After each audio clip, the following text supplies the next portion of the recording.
Hello, Libra, Sun Rising and Venus Signs. Kamusta kayo? Sana po'y nasa mabuti kayong kalagayan. Welcome back po sa Star Tarot. Kung bago kayo dito, welcome din kayo. Thank you for your support. I truly appreciate it. God bless you all, Libra. Knight of Wands, pauna mensahe ninyo. So, may travel kayo dito, no? Baka kayo magdadrive somewhere, no? Pwede rin na related ito sa, sa work, no? Opportunity. Baka mayroon kayong, um, ano ba yun, travel na dahil siguro sa mga workshops, trainings, mga ganon. Baka mayroon kayong mga pupuntahang meetings. So, that's related to your trabaho. Sa ngayon then, maybe meron kayong adventure, no? Meron kayong gustong gawin.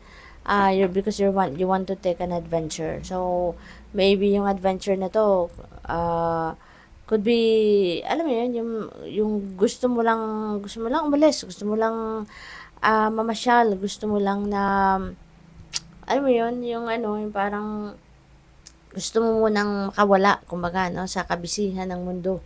Alam mo yun, kabisihan ninyo, yung gano'n. So, it feels like to me na this is travel, adventure related doon sa kung ano ang passion ninyo.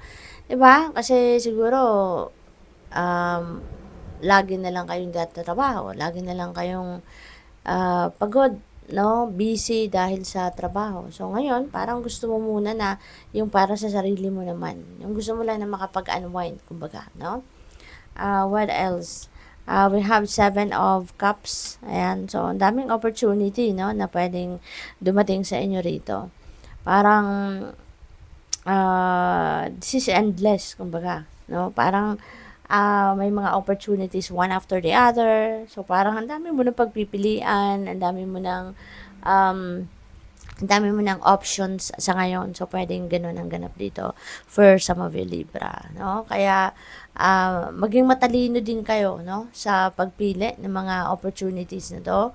Kasi pwedeng ma-overwhelm kayo sa dami, no? Or pwedeng sa sunod-sunod na pagdating, baka ma-overwhelm kayo. So, you need to think twice, thrice, or many times bago kayo mamili, no? 9 of Swords in reverse. So, this is good. Kasi kung ano man ang kinakasakit ng ulo ninyo rito, ano man ang kinaka-stress ng iba sa inyo rito, mawawala na, no? You are going to let go of your anxiety na sa ngayon. You're releasing your worries.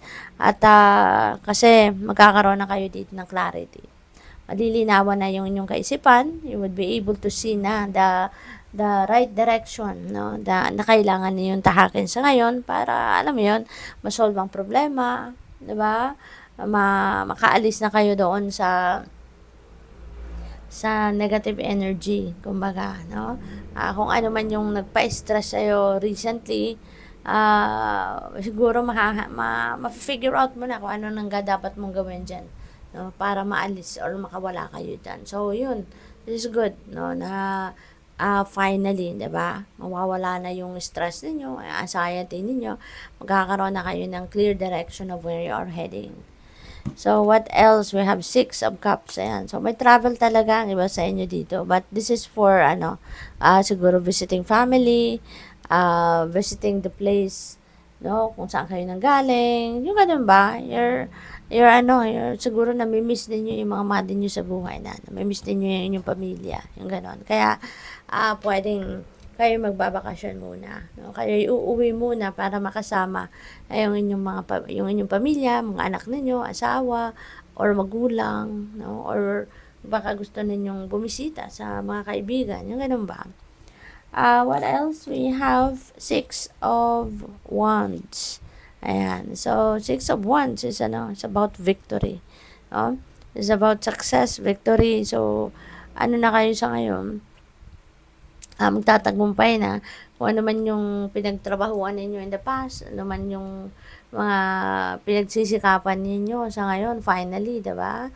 You are going to reap the rewards of your hard work, no? Kaya, magiging, na kayo ngayon, matagumpay, diba? At ang tagumpay na to, maaaring may financial reward ito, no? Pwedeng mabigyan kayo ng bonus, ganon, pay raise, promotion. At ang maganda rin dito, maraming tao na makakakilala sa'yo. Mas magiging sikat ka na sa ngayon. Mare-recognize na ng mga tao, hindi lang yung job well done na ginawa ninyo, kundi pati kayo, no? Marami nang makakakilala sa'yo sa ngayon. We have Magician. Wow. So, manifestation energy ito. So, most likely, no, you're going to take action now para makamit na ninyo kung ano talaga yung pinaka-desire ninyo. Maaaring meron ng mga opportunities sa inyong paligid, no?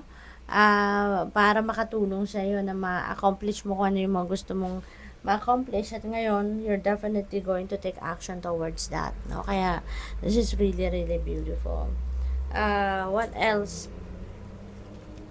We have 10 of swords. Ayan. So, kaya pala, no, baliktad na tong 9 of swords. Kasi, alam mo na kung anong gagawin mo sa ngayon. Alam mo na it's about time na for you to move on. It's about time na for you to forgive para mawala na yung bigat sa dibdib ninyo. No? Kasi maaaring ito yung nagpapabigat ng dibdib ninyo. Ito yung nagpapahirap, no, sa inyong sitwasyon.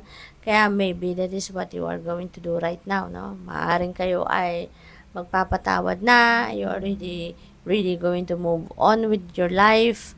Diba? Tatayo ka na dyan sa pagkakadapa mo at babangon ka na. You're going to, to bounce back in life na sa ngayon. Parang marirealize mo dito na tama na yung pagpapahirap ko sa sarili ko. No? Wala naman nangyayari, wala ka naman nakikitang improvement sa sarili mo, kaya ito na, babangon ka na. No? It's about time na bumangon ka na at alisin na sa dibdib mo yung tinik na nakabaon dyan, and you are ready to start a new life. Kaya, good luck sa'yo. We have the world. Ayan. So, this is ending and beginning. Pero yung ending dito, no? Ending na may may task na matatapos. Kung pag-aaral, gagraduate na. Yung ganun ba? Yung this is your success, accomplishment, achievement, yung ganun. So, it's time for celebration then. It's time for success. Kaya, napakagandang, babaunin ninyo sa pagsisimula ninyo ng bagong buhay. Kasi dito rin, meron kayong sisimulang bagong ganap no? Meron din dito mga bagong opportunities na paparating sa inyo na yun muli, no? Yung bagay na sisimulan ninyo. Diba? So, yun. Pwede rin na may travel dito, no? Ang iba sa inyo. Baka kayo mamamasyal, baka kayo magmamigrate sa ibang bansa, mag-aaral sa ibang bansa, mga ganun ba? So, good luck. Thank you for watching. Love and light. Namaste.